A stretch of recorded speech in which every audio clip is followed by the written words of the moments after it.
Hechos capítulo 2. Hace algunos sábados atrás estuvimos compartiendo acerca de lo que es la iglesia de la casa o el grupo en casa. Y creo que ahora voy a intentar terminar para que a todos nos quede claro que siendo un medio, esto de reunirse por las casas era un diseño de Dios, de la iglesia del Nuevo Testamento, y que hoy día se hace tan necesario para que podamos discipular a la gente lo mejor posible. Hechos 2:46. Esta fue la vida de los primeros cristianos.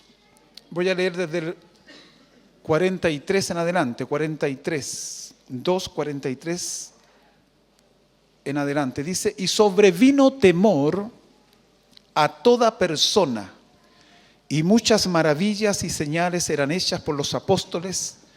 Todos los que habían creído estaban juntos, y tenían en común todas las cosas, y vendían sus propiedades y sus bienes, y lo repartían a todos según la necesidad de cada uno.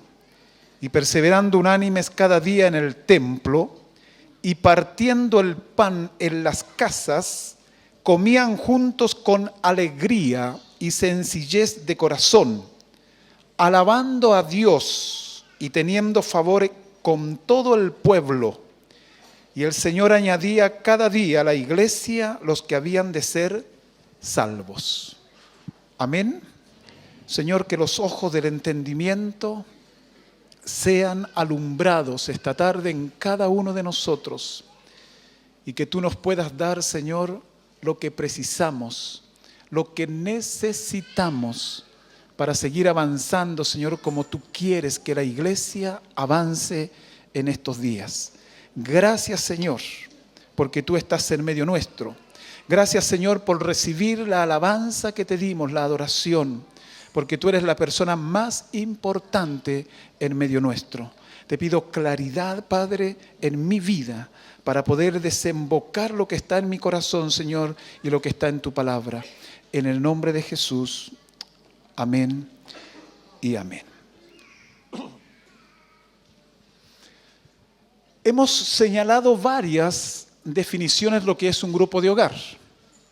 Hoy día voy a intentar progresar rápidamente, apurarme rápidamente para que podamos entender que tiene que haber mucha seriedad en lo que la iglesia tiene que desarrollar en este tiempo, para poder edificarnos mutuamente y para poder recibir la edificación de las personas que nos están ayudando en la formación de cada uno de nosotros. Lógicamente que tenemos que ser discípulos del Señor.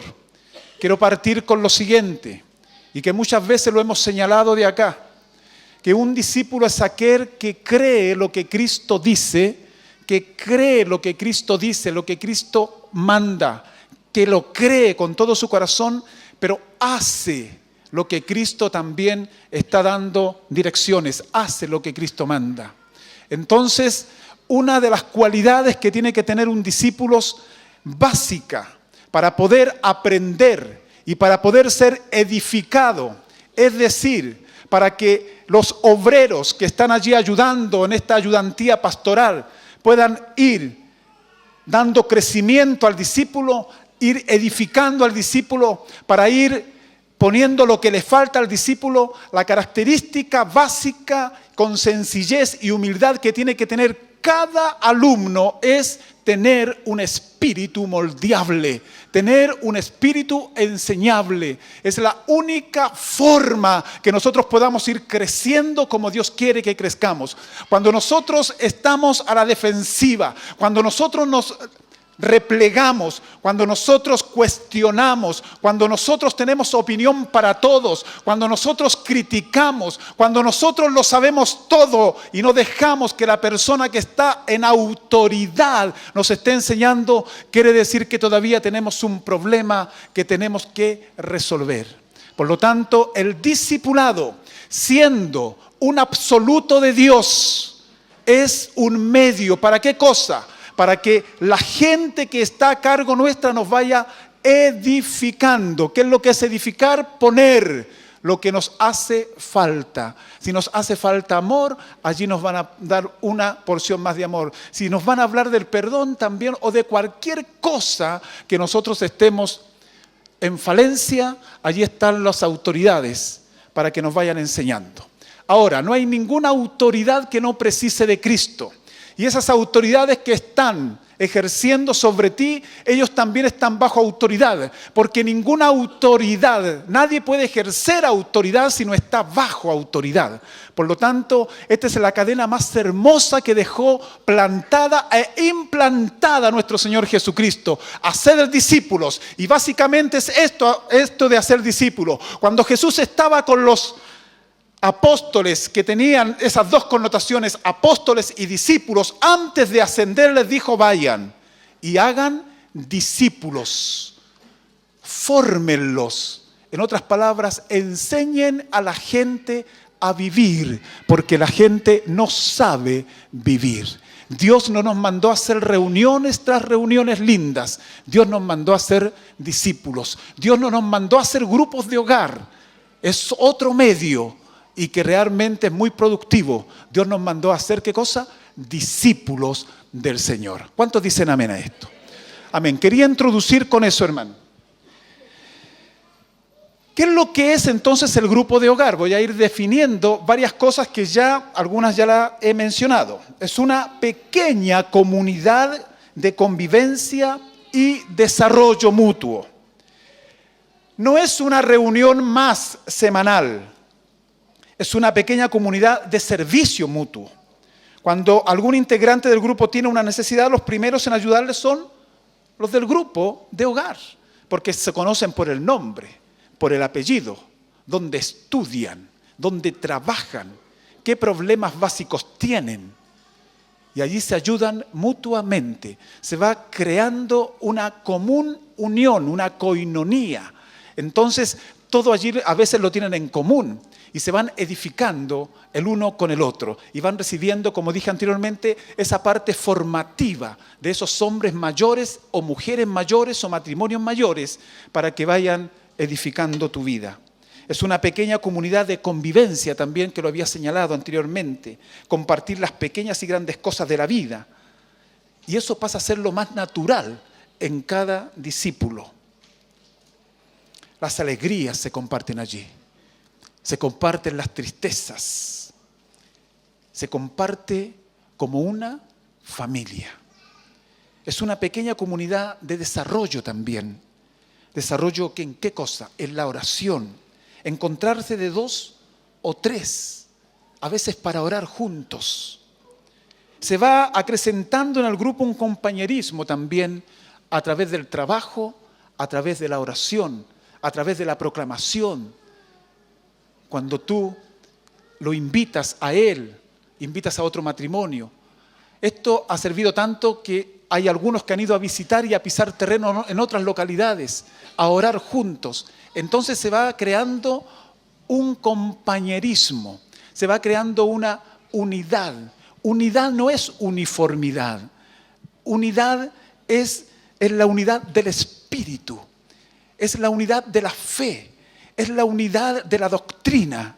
Pero hay gente que a veces no piensa exactamente como nosotros en algunas cosas relativas, y nosotros por supuesto que lo sobrellevamos y no están de acuerdo con nosotros, pero eso no significa que no tengamos unidad con ellos, porque hay las cosas relativas, quizás podemos pensar diferente, pero en los absolutos de Dios, en los principios establecidos por Dios, dice Pablo, sean de un mismo sentir, de un mismo pensar, de un mismo parecer. En otras palabras, tienen que tener la misma visión.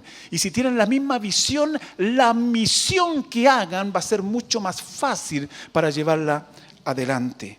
Es un grupo de desarrollo natural, de oración, desarrollo en la palabra, desarrollo en la comunión. Es una pequeña comunidad también donde hay un crecimiento natural. Crecimiento que se da, ¿por qué cosa se da? Por la evangelización. ¿Qué es lo que es evangelizar? Evangelizar es proclamar. ¿Qué cosa? El querigma. ¿Qué es lo que es eso? Que el verbo se hizo carne. Anunciamos el hecho de Cristo, el acontecimiento de Cristo, y eso apela a la fe de la gente. Cuando tú proclamas el mensaje del reino de Dios, cuando tú anuncias el hecho de Cristo con autoridad, con poder y con unción, la gente siempre va a quedar con un hambre interior. ¿Por qué? Porque esa palabra, ese mensaje, esa proclama del evangelio siempre va con un contenido de revelación, y la gente va a empezar a experimentar algo que ni siquiera lo va a poder explicar, porque es el poder de Dios que está causando algo interno en esos corazones, en esas vidas. Entonces hay un crecimiento que es natural. ¿A través de qué cosa? De la evangelización, de la proclamación del mensaje del reino de Dios, y ese mensaje apela a la fe. ¿Dicen amén, hermanos? En estos grupos de hogar pueden acontecer muchas cosas hermosas, hermanos. Por eso es un movimiento, es un organismo vivo, donde cada hijo espiritual, donde cada miembro está insertado en el cuerpo y tiene vida propia. Y entre todos se van mostrando el Cristo revelado que tiene cada uno, y se van edificando mutuamente y recibiendo la dirección pastoral, la dirección de los obreros que están allí en la ayudantía pastoral también. Generalmente en este crecimiento uno va proclamando a los familiares, quiero decir a los parientes, aquellos que no conocen a Cristo. Vas proclamando a los vecinos, a las vecinas.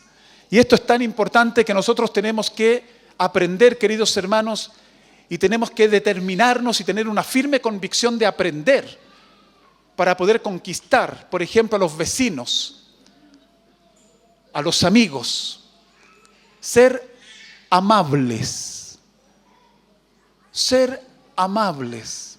Tener siempre nosotros el saludo en la mañana, en la tarde, en la noche, con tus vecinos, con tus vecinas. Es sumamente importante que nosotros seamos amables y que cuando saludemos acostumbrémonos a mirar a los ojos. No seamos simplistas ni superficiales para saludar. Hola, vecino, salúdalo. Que él note que tú estás interesado en transmitir algo a esa persona. Tú quizás no sabes que puede estar pasando por un terrible problema matrimonial, de depresión, de angustia, de enfermedades nerviosas o de cualquier tipo. Esa persona, si no recibe amor, si no conoce a Cristo, está inhabilitada completamente. Por lo tanto, precisa, si nosotros queremos tener un crecimiento natural dentro del grupo, del marco concreto de una casa, habitación, donde está la iglesia de la casa, allí entonces nosotros tenemos que aprender a ser amables también hacia los que están afuera. Amén, hermanos. Pero seamos amables. Puedes ser amable con tu hermano que está a tu lado ahí, ¿verdad? A ver, sea amable, a ver, salúdalo. ¿Cómo lo saludarías tú? A ver, salúdalo. A ver.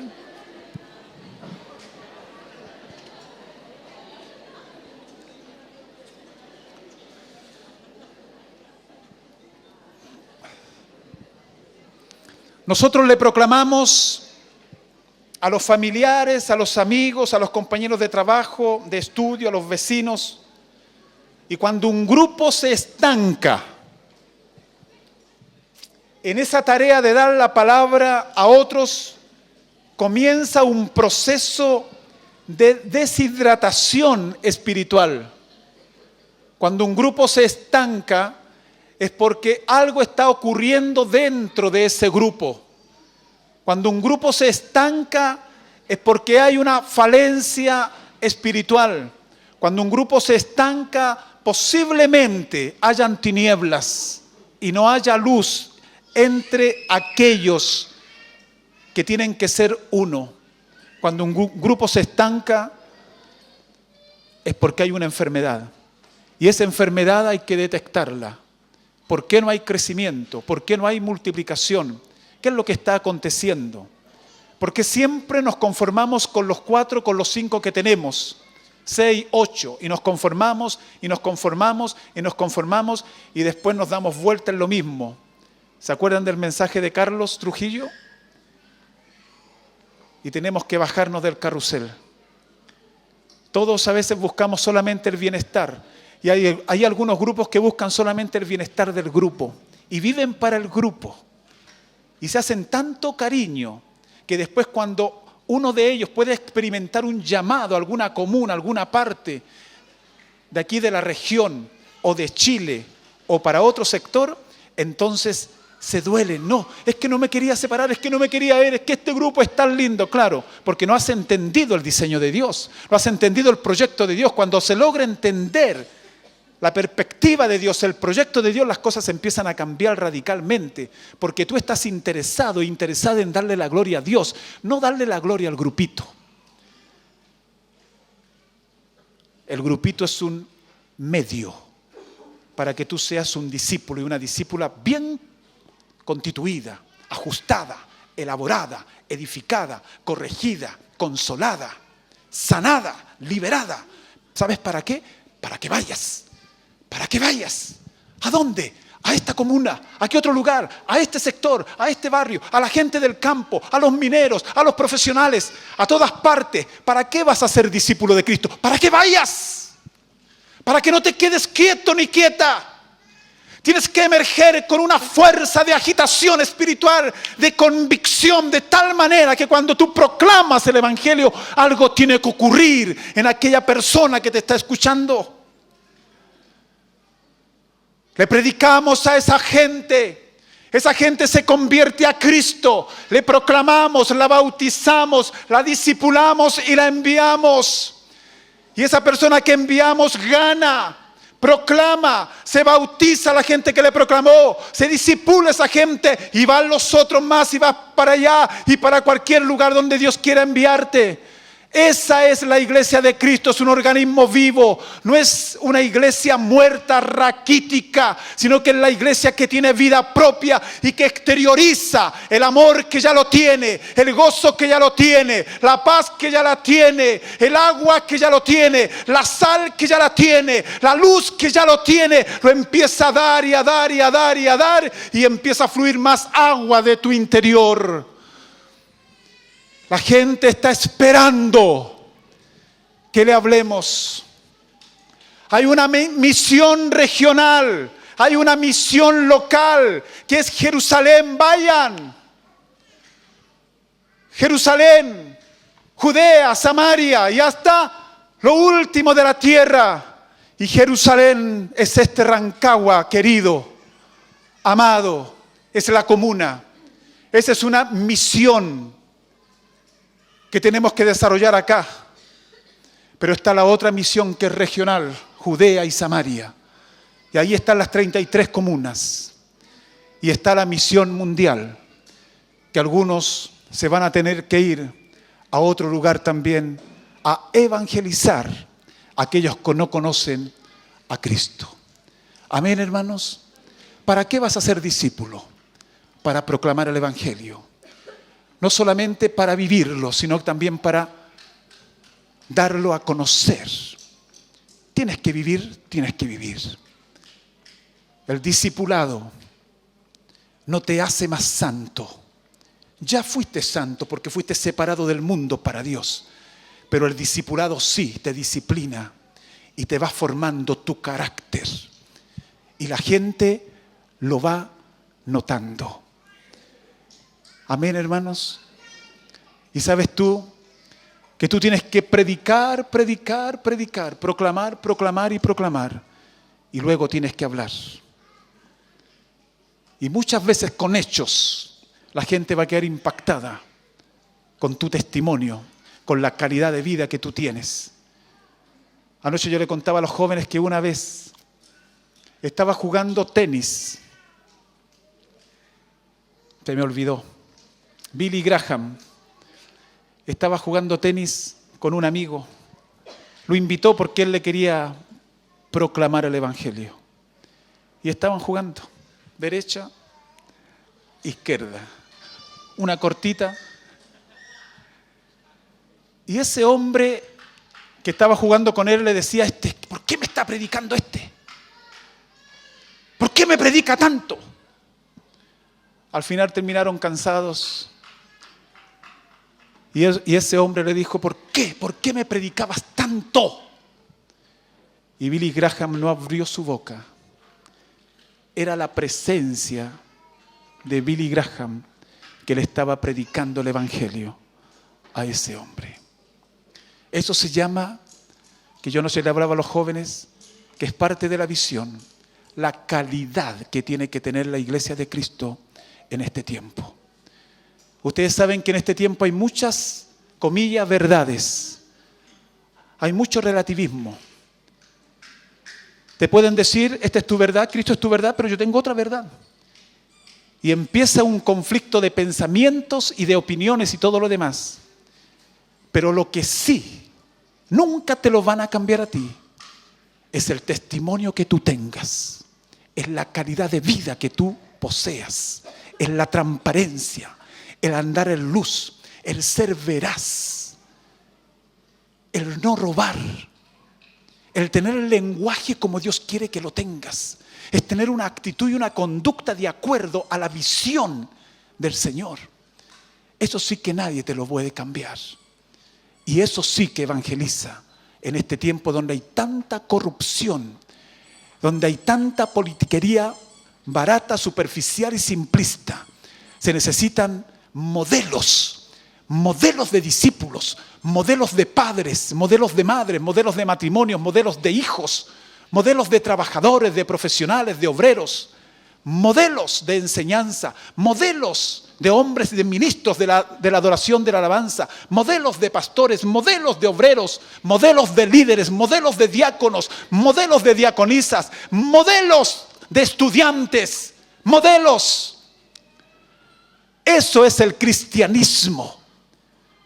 A veces hay demasiada espuma y mucha espuma y por todos lados espumas. Y quizás se mueven muchos dones, entre comillas lo digo. Pero sabes tú una cosa, que la calidad de vida no se mide por los dones. Se mide por el carácter de Cristo formado en cada uno de los que quieren ser discípulos de Cristo.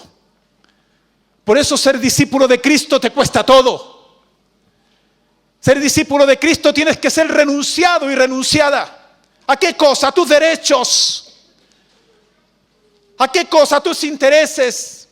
A buscar tu realización personal. Ser discípulo significa que empiezo a hacer la voluntad de aquel que me llamó con ese llamamiento santo. Ser discípulo significa que actúo por convicciones más que por emociones, aunque no se descartan las emociones, porque las emociones son buenas, son ricas. Pero ser discípulo es mucho más allá que ser cristiano, comillas. Ser discípulo es un alumno, pero es un seguidor del camino. Y Jesús dijo, yo soy el camino. Y la historia dice que a los primeros cristianos, fuera de decirle los pequeños cristitos, también le decían, ahí vienen los del camino. Ahí vienen los del camino. Porque tenían la verdad, porque tenían la vida. Y porque ellos seguían al pastor. Y el pastor era Cristo, el buen pastor. Ser discípulo significa a veces que con esfuerzo y sacrificio tenemos que seguir avanzando. Y la mejor instancia para abrir el corazón, la mejor instancia para poder recibir crecimiento y enseñanza es el grupo de hogar. Es allí. Es allí donde tú puedes abrir el corazón. A veces puede haber 4, 5, 6 personas. Puedes abrirlo básicamente en lo que se puede abrir el corazón. Pero cuando hay cosas quizás más íntimas tuyas, puedes hablar con la persona que te está conduciendo y decirle, necesito que me atiendas aparte, por favor, porque tengo que abrir mi corazón y andar en luz para ayudarte, no para manipularte. porque ningún obrero está aquí para manipular a nadie. Aquí estamos para servir, para ser ministros de la palabra, para dar una orientación, la orientación que se precisa en el momento oportuno. ¿Cuántos quieren ser discípulos del Señor? Amén. Somos discípulos del Señor. ¿Qué más es un grupo de hogar? Es una pequeña comunidad, ya lo dije, de discípulos. Jesús nos dijo ir por todo el mundo y hacer grupos de hogar o hacer células, sino ir y hacer discípulos. ¿Y qué es lo que es un grupo de hogar? Es una estructura que nos permite realizar el trabajo que Jesús nos mandó a hacer y nada más que eso. Y que es muy funcional. Es funcional. Y por eso nosotros también lo estamos imitando, porque también está en la palabra. Ya lo señalé delante, lo repito. ¿Quién es discípulo de Cristo? Es el que cree lo que Cristo dice y hace lo que Cristo manda. Los que le han reconocido como Señor, amo y dueño de sus vidas, quieren hacer su voluntad. Está comprometido con Él, está comprometido el discípulo con los hermanos y hermanas y tiene la necesidad de aprender la palabra de Dios. Escúchame bien, tiene necesidad de aprender la palabra de Dios, primero, para conocerla palabra de Dios. Todo seguidor de Jesús debe conocer la voluntad de Dios. Los que enseñan la palabra deben emplear todo lo que está a su alcance para que se conozca la verdad de Dios. Amén, hermanos. Pero no basta con conocer la palabra de Dios, sino que después tenemos que vivirla. El que lidera un grupo tiene como meta que las enseñanzas se encarnen, se transmitan, se transfieran. Por eso es tan importante que el que enseña esté viviendo la palabra, porque si no está transmitiendo hipocresía. Y lo que se transmite ahí no es la palabra, lo que se transmite es la vida. Lo intrínseco de ese hombre y de esa mujer que está enseñando, si no está viviendo lo que está enseñando, en definitiva se va a transmitir. Por lo tanto, es tan importante. Por eso hacer reuniones es fácil, por hermano. Pero hacer discípulos es otra cosa. Cuesta más hacer un discípulo que hacer, yo creo, unas 20 o 30 reuniones. Hacer un discípulo. Hacer un discípulo. Yo he conocido gente que el discípulo lo llama o lo llamaba a las 2 de la mañana y el maestro iba para allá. Para que todos sepan, nosotros como pastores, junto con Alex, con Mauri y también muchos de los líderes, jamás apagamos los celulares. ¿Sabes por qué?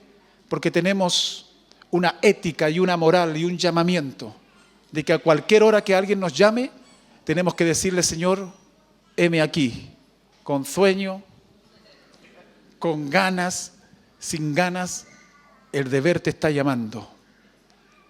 Pero fuera del deber está el amor, está la pasión por ver a esa gente restaurada. Y hay gente que así lo ha hecho, ha llamado a las 2 de la mañana, a las 3 de la mañana, a las 4 de la mañana. A veces sí que yo no he ido, cuando es reiterada la misma persona y me doy cuenta, si este demonio estuvo 4 o 5 años, un día más no es problema, así que no me voy.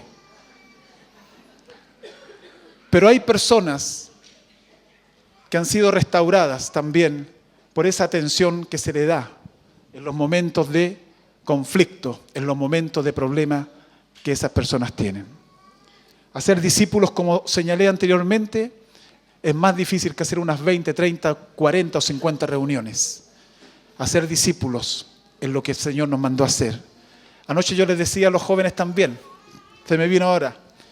En China yo no sé cuántos habitantes hay, pero vamos a suponer, yo tengo una estadística muy añeja, de 800 millones, creo que hay más de 1.100 millones, pero lo voy a sacar por la estadística de 800 millones.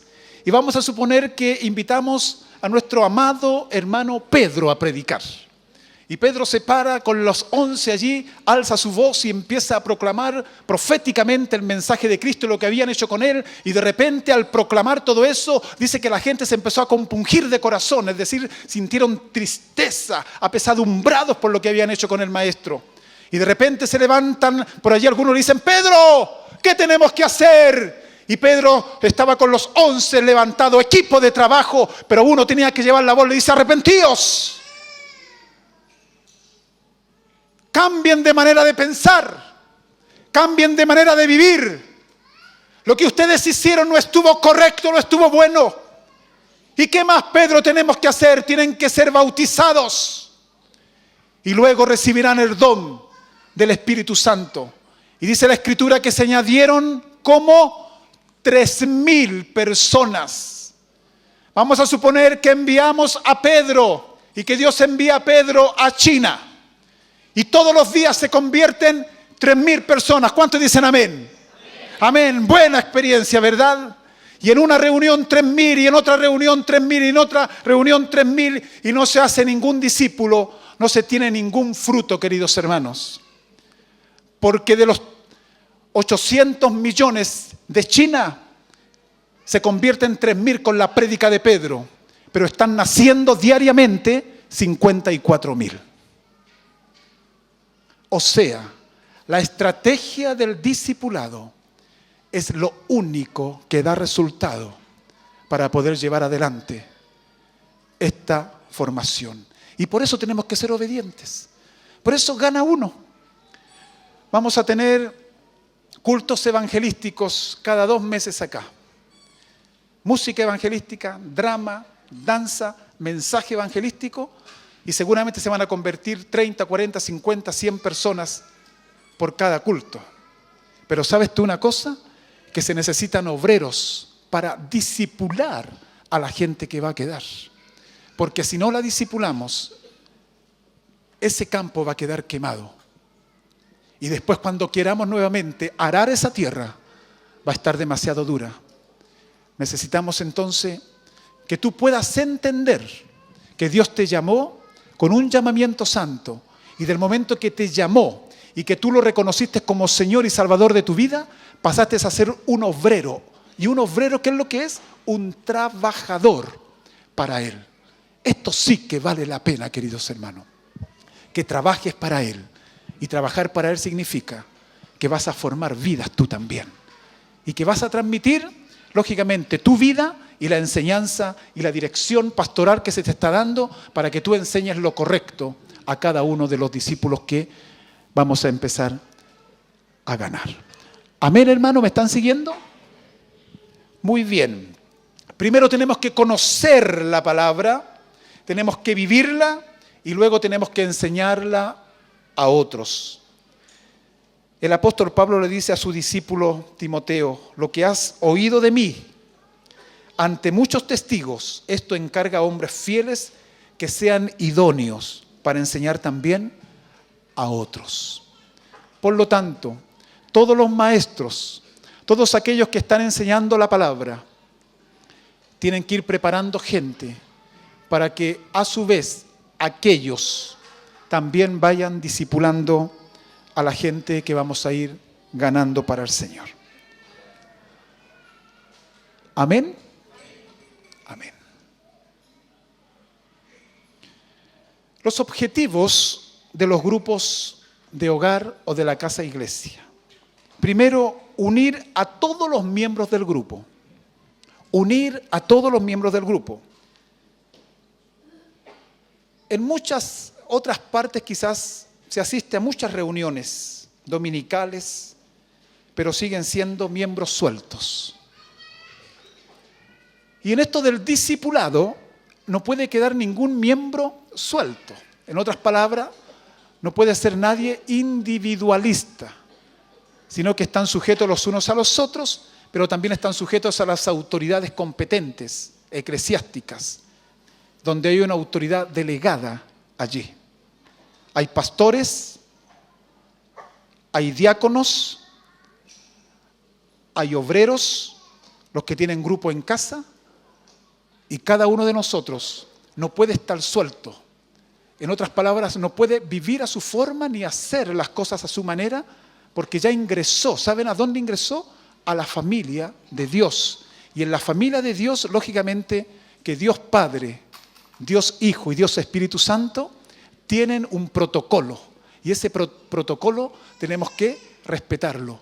Hay una enseñanza sistemática en donde lógicamente cada obrero sabe por dónde tiene que partir y sabe dónde está la Z también. Sabe dónde está la A y sabe dónde está la Z. Pablo lo tenía tan claro. Dice que él les anunció todo el consejo de Dios a la iglesia de Éfeso y empezó de cero con ellos. Pero en 3 años dejó allí hombres de Dios, ancianos, dejó el presbiterio prácticamente formado. Y Pablo les dijo, ustedes ya no me van a ver más. Y ya no lo vieron más. Y la gente lloraba cuando lo fueron a dejar allí a Pablo en la embarcación. Y Pablo después se fue, bueno, todos sabemos, a Jerusalén, después lo tomaron detenido nuevamente. O sea, era la vida de Pablo. Pero en Éfeso, en la iglesia, dejó establecido ancianos, obreros, líderes, pastores, que estaban haciendo la obra allí. Entonces, queridos hermanos, los objetivos de los grupos caseros es unir a todos los miembros del grupo. Cuando la iglesia funciona en pequeños grupos por los hogares, todos son socorridos en sus necesidades, asistidos espiritualmente, edificados, sostenidos, escuchados, orientados para su correcto funcionamiento. En una familia donde cada uno es conocido, amado y edificado, la iglesia como familia de Dios es el lugar donde todos deben sentirse aceptados y amados. Ninguno debe experimentar la sensación de estar solo en la casa de Dios.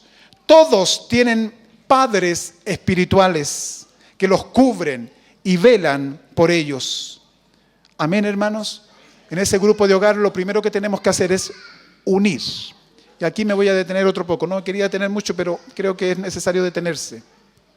Las características que tiene que tener la iglesia, a lo menos, dice Jorge Imitian, dice son 3.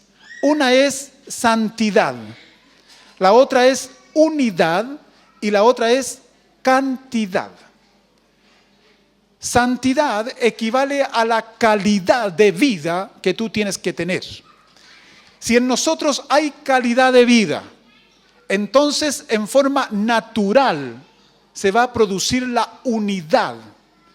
Si cada grupo tiene calidad de vida y es una persona enseñable, son alumnos buenos y quieren vivir la palabra de Dios, si se les está enseñando acerca, por ejemplo, del amor y del perdón, entonces todos ellos van a querer practicar el amor y el perdón.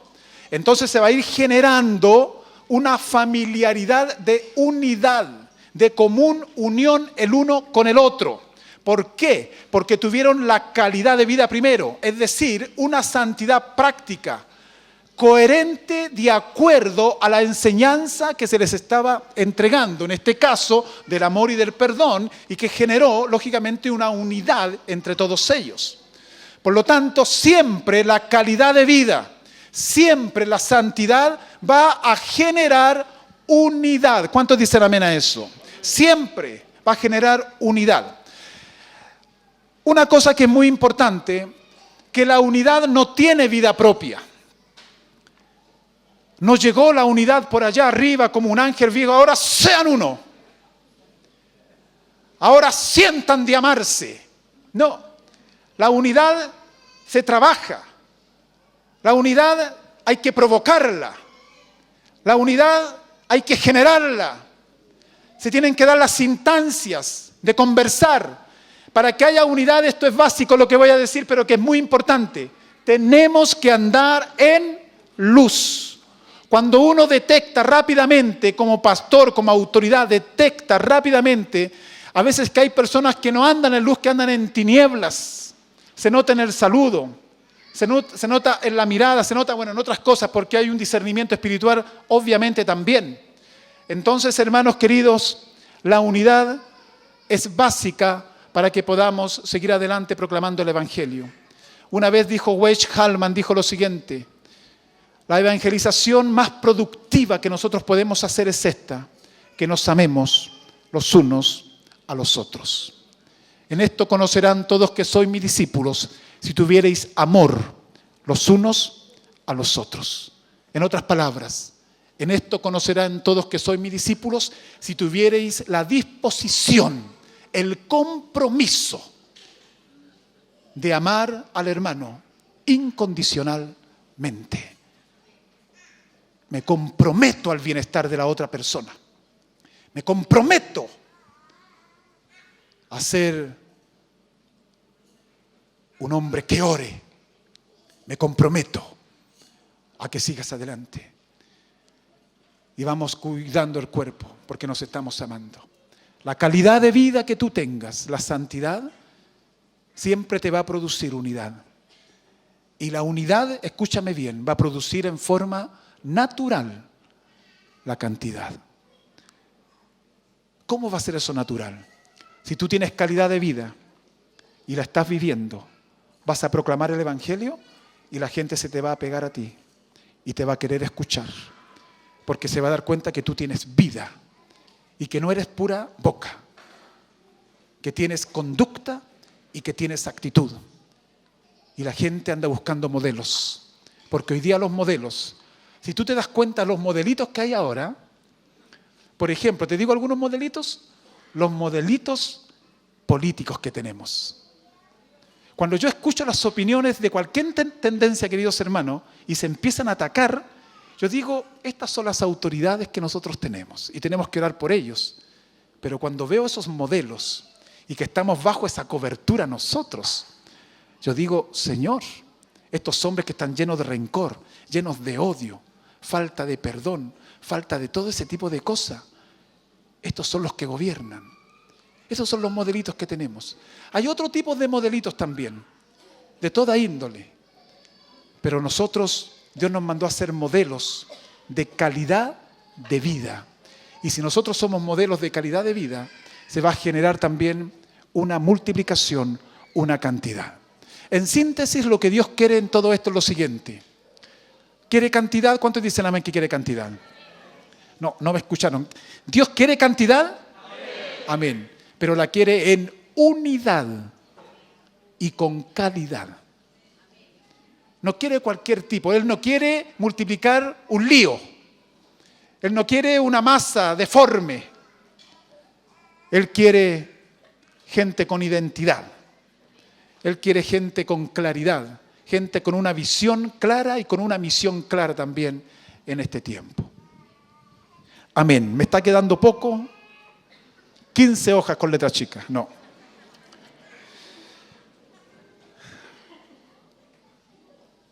Estos grupos de hogar tienen padres espirituales que los cubren y velan por ellos. Es sumamente importante. En ese grupo de hogar también hay edificación mediante la enseñanza, mediante la instrucción, mediante el consejo, la exhortación, la supervisión, la reprensión y sobre todo mediante el ejemplo que dan los que lideran el grupo, la gente se va edificando. Las personas aprenden más por lo que ven que por lo que escuchan. Las personas aprenden más por lo que ven que por lo que escuchan. Grábate eso. Si edificamos bien una primera camada de discípulos, todo seguirá bien. Por eso es tan importante. Para mí tiene mucha relevancia, hermanos, las reuniones que yo tengo, por ejemplo. Yo tengo día martes reunión. Bueno, ahí tenemos reunión con Alexis, con Mauricio y con el pastor Ariel. Pero el día miércoles tengo reunión con 8 matrimonios más.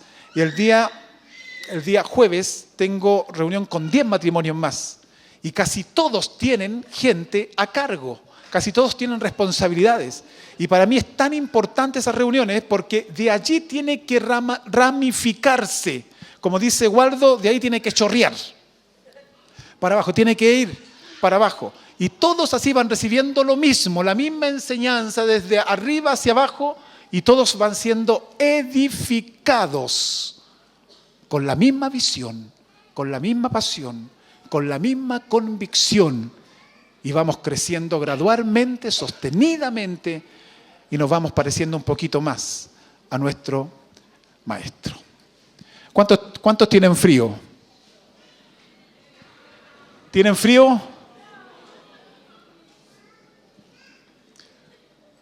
No, porque yo iba a mandar a correr a algunos por allá.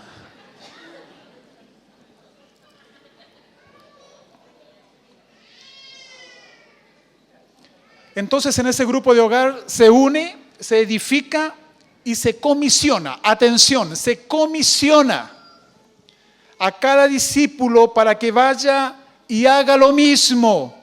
Cada uno es llevado a tomar conciencia de lo que es un obrero del Señor. Hay que animarlo a que alcance a otros para el reino de Dios. Hay que orientarlo a que pueda edificar también a otros. Hay que supervisarlo para que asuma la paternidad espiritual también de otros, y hay que enviarlo a abrir su propia casa para formar otro grupo de discípulos para Cristo. Interesante. ¿A cuánto le gustaría abrir su casa? No levantes tu mano todavía. Abrir su casa y que tú la tengas ordenada. No estoy hablando de ostentación, pero una casa que esté limpia. Si es pura tierra, bien barrida, se le echa un rociado de agua, bien linda, y tenerla para hacer discípulos allí. ¿A cuánto les gustaría abrir su casa y que no esté abierta todavía? Y que digan, yo creo que puedo abrir mi casa para que hagan discípulos allí. ¿A cuántos les gustaría hacer eso? A ver, levanten su mano los que les gustaría, más o menos para tener una idea, si han renunciado a su casa. Hay varias casas más. Los que me levantaron la mano no están haciendo discípulos en su casa, ¿verdad? No. Qué bien eso. Qué bien eso. Cata. Estaba gateando la Cata. Amén. ¿Qué es lo que se da en un grupo casero?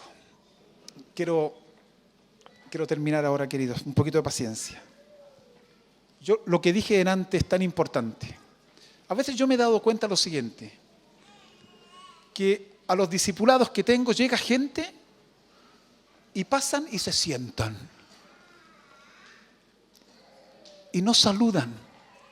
Interesante, ¿eh? La primera falla es del maestro. Porque uno tiene que enseñar a que saluden.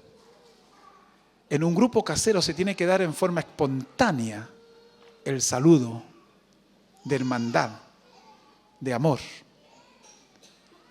En ese grupo casero, a veces tú quizás no vas muy dispuesto ni dispuesta a aprender. Pero sabes tú una cosa, que si tú hiciste un compromiso con Cristo, tú vas de la misma forma y después te vienes diferente. En ese grupo casero tenemos que aprender conductas, actitudes. En ese grupo casero tenemos que aprender muchas veces modales. Modales. Les voy a contar algo. Alguna vez en nuestra casa, con Lidia estábamos allí atendiendo gente y tuvimos que enseñar en la práctica allí algunas cosas. Por ejemplo, estábamos comiendo una rica cazuela. Atención, esto tiene que ver con el reino de Dios. Una rica cazuela. ¿A cuánto le gusta la cazuela? Bueno. Las empanadas. El asado.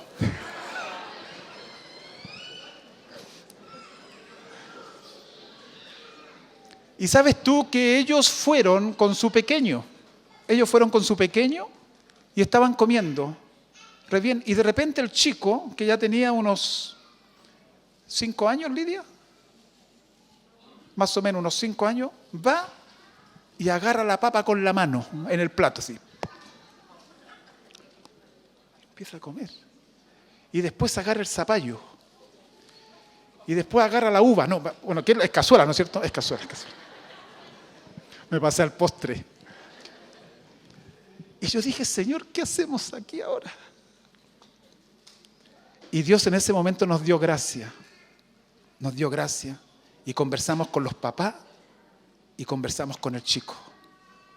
Y le enseñamos que tiene que tener modales también en la mesa. Discipulado te enseña también a comer. El otro día estábamos aprendiendo algo que estaba Lili enseñando acerca de otra cosa, acerca de la lujuria. Y algunos creen que la lujuria tiene que ver solamente con sexo. Lujuria es todo deseo desordenado. Y un punto que lo tomó ella fue del gula. De que a veces nosotros comemos, y es por llenar algún vacío que tenemos por ahí. Y comemos, y hay un deseo desordenado, hay algo lujurioso allí también. Esto de hacer discípulos, hermano, es que tú te metes en las áreas de la vida. Y tenemos que seguir aprendiendo en todo esto. Otra vez estábamos con otros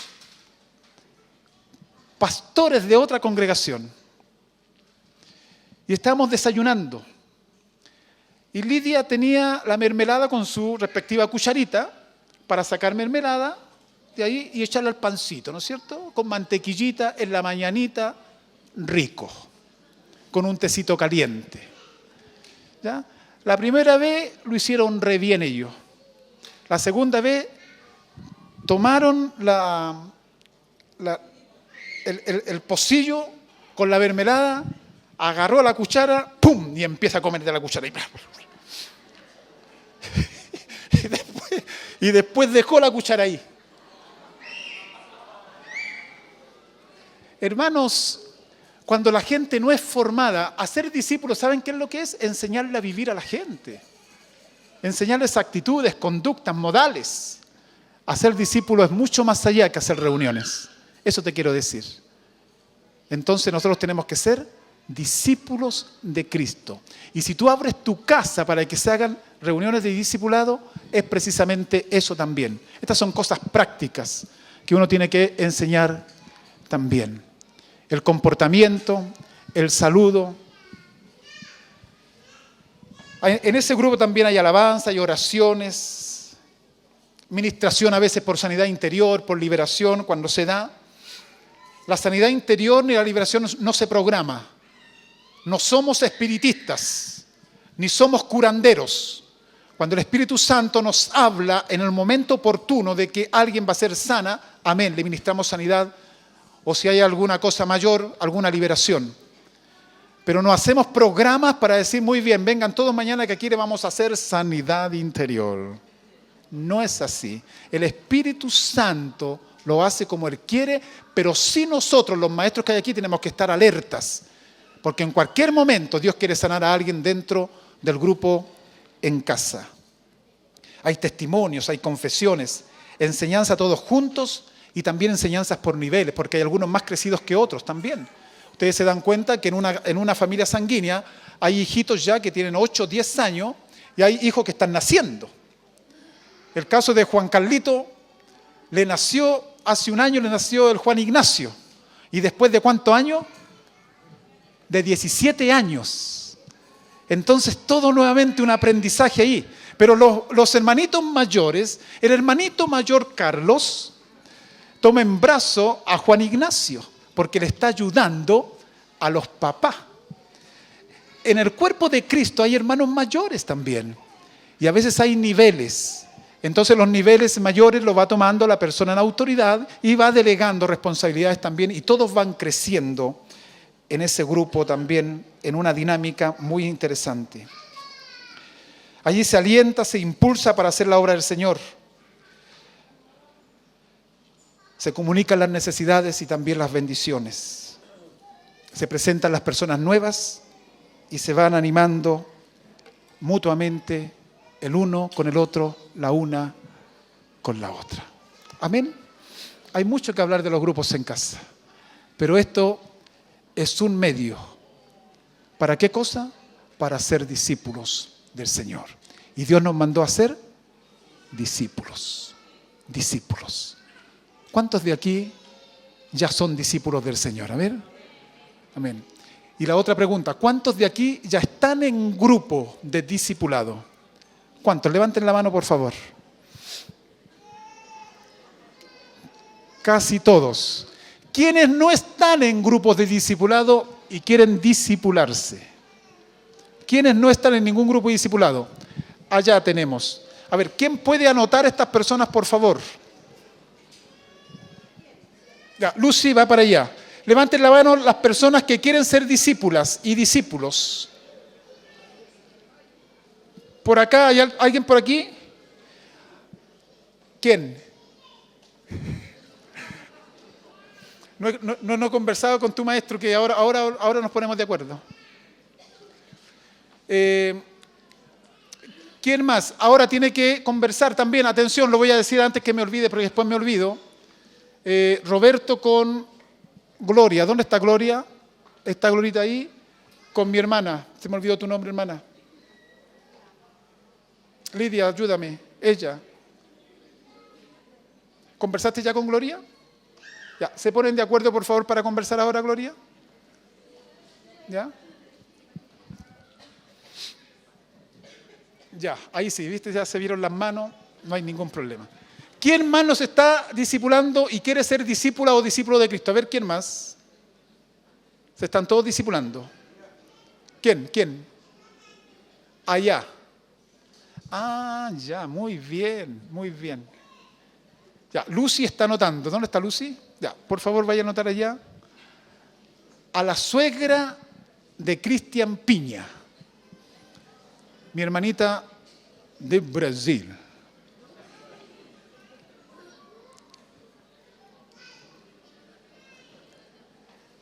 Solo termino con esto, queridos hermanos. Nadie puede ser un ente individualista dentro del cuerpo de Cristo.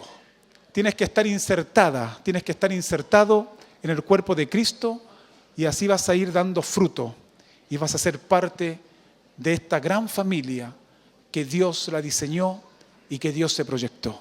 Por lo tanto, te quiero animar, te quiero bendecir. Delante estaba orando por todos aquellos y dando gracias a Dios por todos aquellos que están haciendo discípulos y que a veces, lógicamente, que tienen que renunciar. Y de eso se trata, a su comodidad, a sus derechos. Y por amor al Padre, por amor a Cristo, están invirtiendo su vida para que otros sean formados. Así es que le damos gracias al Señor por todo lo que ha hecho, por todo lo que está haciendo y por todo lo que va a hacer. Amén, hermanos. Te quiero invitar a que oremos un poquito, por favor.